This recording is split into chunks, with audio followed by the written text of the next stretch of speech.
Hi friends, कैसे हैं आप सब। टी टाइम ब्लॉग विद नीलम में आप सबका स्वागत है। तो दिवाली है करीब और दिवाली से पहले आता है धनतेरस, जो साल में एक बार मौका मिलता है। किस बात की? धन बढ़ोतरी के लिए ढेर सारे पूजा और ढेर सारे उपाय, ताकि कुबेर देवता प्रसन्न होकर अपने धन की पोटली हम सबको दे जाएं और पूरे साल हमारी तिजोरी में विराजमान रहें। तो फ्रेंड्स, सबसे पहले तो ढेर सारी शुभकामनाएं धनतेरस की। फ्रेंड्स, धनतेरस केवल खरीदारी का त्यौहार नहीं है। उस दिन बहुत सारे अच्छे अच्छे कार्य किए जाते हैं, जैसे बहुत सारा उपाय भी होता है, ताकि पूरे साल भर हमारे घर में धन अन्न की कोई कमी ना हो। इसके लिए हम उस दिन पूजा करते हैं। किसकी पूजा करते हैं आप बताइए? धनतेरस के दिन किसकी पूजा की जाती है? कुबेर देवता की, धन्वंतरी जी की और साथ ही लक्ष्मी माता की। ऐसा नहीं है कि धनतेरस वाले दिन सिर्फ हम कुबेर जी की ही पूजा करेंगे, नहीं, साथ ही हम लक्ष्मी जी की भी पूजा करेंगे और गणेश भगवान की भी पूजा करते हैं। धनतेरस वाले दिन को ही नरक चतुर्दशी या रूप चतुर्दशी भी कहते हैं। उसी रात हम निकालते हैं यम का दिया। लेकिन हम में से बहुत सारे लोगों को यही नहीं पता है कि धनतेरस वाले दिन क्या क्या सामग्री लाना बहुत ज़्यादा ज़रूरी होता है। क्या लाने से हमारे घर में शुभ रहता है और क्या लाने से अशुभ रहता है। उस दिन की पूजा कैसे की जाए ताकि पूरे साल सभी देवी देवता, सिर्फ कुबेर भगवान ही नहीं, सभी देवी देवता प्रसन्न रहें और पूरे साल हमारे घर में विराजमान रहें। तो सबसे पहले तो अशुभ ना हो, इसके लिए सबसे पहले आप अपने घर में जितनी सारी टूटी फूटी फटी चीज़ें हैं उनको धनतेरस से पहले निकाल दीजिए।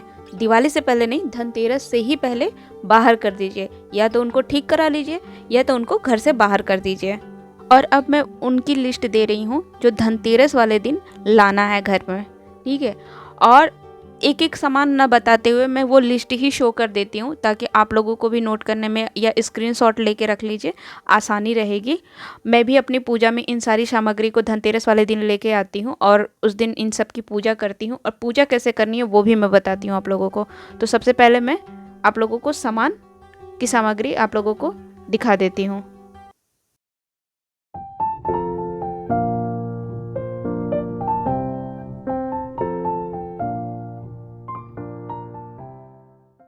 और अब हम बात करेंगे कि इन सारी सामग्री को लाने के बाद धनतेरस वाले दिन लेकर आएंगे, तो हम इन सारी सामग्री का कैसे क्या करेंगे, मतलब पूजन कैसे करना है और पूजन के बाद हमें क्या करना है इन सारी सामग्री का।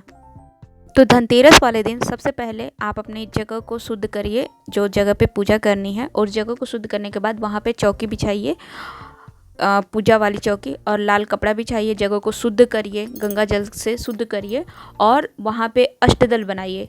अष्टदल कमल गेहूं का या तो चावल का, दोनों में से आप किसी का भी बना सकते हैं। फिर उस अष्टदल पे आप कुबेर भगवान को स्थापित करिए। कुबेर भगवान के ऊपर भी आप गंगा जल छिड़किए, साथ ही उनको टीका रोली भी करिए। और अब जितनी सारी सामग्री आप खरीद कर लेकर आई हैं, झाड़ू हो गया, नमक हो गया, और जितना सब कुछ सामान है, उन सब पे गंगा जल छिड़कते हुए सब पे रोली टीका लगाइए और 13 दियों की बाती जलाइए। आप 13 दिया जलाना है, जिसमें से 5 दिया मुख्य जहाँ पे आपने स्थापित किया है कुबेर भगवान को वहाँ रहेगा, और 8 दिए आपके बाहर, जैसे किचन में हो गया, बाहर हो गया, सब जगह आप लगा देंगे। सभी दियों में थोड़ा थोड़ा पीली वाली सरसों, अगर पीली सरसों नहीं है तो आप नॉर्मल जो काली वाली सरसों आती है वो भी डाल सकती हैं। तो पीली सरसों या काली सरसों थोड़ा थोड़ा दाना, 8-10 दाने डालकर आप बाती को जलाइए। मुख्य जो 5 दिए आप कुबेर भगवान के स्थान पे जलाएंगे, उसमें आप एक एक कौड़ियाँ डाल दीजिए। साथ ही कुबेर भगवान के लिए फल, मिठाई वैसे उनको पीला वाला लड्डू पसंद है, तो ज़्यादातर वही चढ़ता है। तो आप पीली मिठाई नहीं है तो कोई भी मिठाई चढ़ा सकती हैं, और वो भी नहीं है तो जो भी नॉर्मल कुछ भी मीठा बस होना चाहिए, आप खीर बना के भी चढ़ा सकती हैं। तो आप मीठा चढ़ा दीजिए, साथ ही उनके लिए फूल माला जो भी लाई हैं वो चढ़ाइए। और अब कुबेर देवता जी से हाथ जोड़कर प्रे करिए, प्रार्थना करिए कि पूरे जीवन काल, साल ही नहीं पूरे जीवन काल, हमारे घर वालों के जीवन में अन्न धन की कोई कमी ना हो, ऐसी कृपा बनाए रखें। और अब इनकी पूजा के साथ साथ हम लक्ष्मी माता गणेश भगवान की भी पूजा करेंगे, उनको भी भोग लगाएंगे, उनको भी रोली टीका करेंगे। मतलब जैसे उनकी पूजा की है, उनसे आपने प्रार्थना किया है, वैसे ही आपको लक्ष्मी माता और गणेश भगवान की भी करनी है। और लास्ट में जब आप खाना पीना करके सोने जाएंगे, जब घर के सभी लोग सो जाएंगे, तब लास्ट में घर के मुख्य द्वार पर, जहाँ आपको वापस मतलब दोबारा जाना ना पड़े, देखना ना पड़े, उस जगह पे आप यम का दिया निकालेंगे। यम का दिया आप आटे का बना होता है, बनाना चाहिए मतलब आटे का। और अगर आटे का आप नहीं बना सकती हैं तो आप नॉर्मल दिया ही निकालिएगा, लेकिन 4 बाती का चौमुखी दिया होना चाहिए। मतलब कि बाती चारों तरफ से होना चाहिए, चारों तरफ से जलना चाहिए। जब यम का दिया जलाइएगा तो उसमें भी कुछ सरसों के दाने डाल दीजिएगा। और याद रहे कि आपको पलट कर देखना नहीं है, वापस वहाँ जाना नहीं है, मतलब कि वो दिया आपको दोबारा देखना नहीं है। जब सुबह में कचरा वाला आएगा या फिर कहीं दूर ले जाकर सुबह में आप उसको फेंक आइएगा।